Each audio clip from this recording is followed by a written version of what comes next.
L'hôtel de ville de Stockholm. C'est dans cette salle grandiose que sont remis les prix Nobel. C'est aussi là que se tient le gala de clôture du plus important salon professionnel suédois de création vestimentaire, Attitude Stockholm. La créatrice suédoise Ida Höstedt ouvre le bal. Son inspiration? La femme scandinave. Elle est indépendante, bien habillée, mais pas comme une Parisienne. Si elle n'en a pas le chic, elle connaît quand même la mode et la France. Elle ne se maquille pas autant, elle est plutôt nature.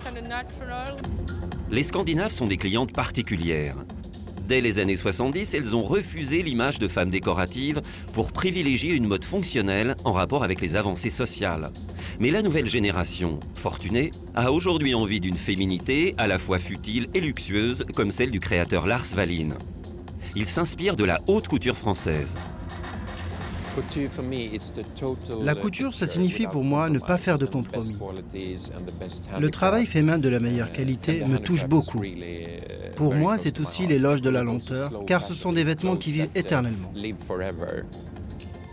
Les organisateurs du salon avaient souhaité pour cette seconde édition mettre la France à l'honneur.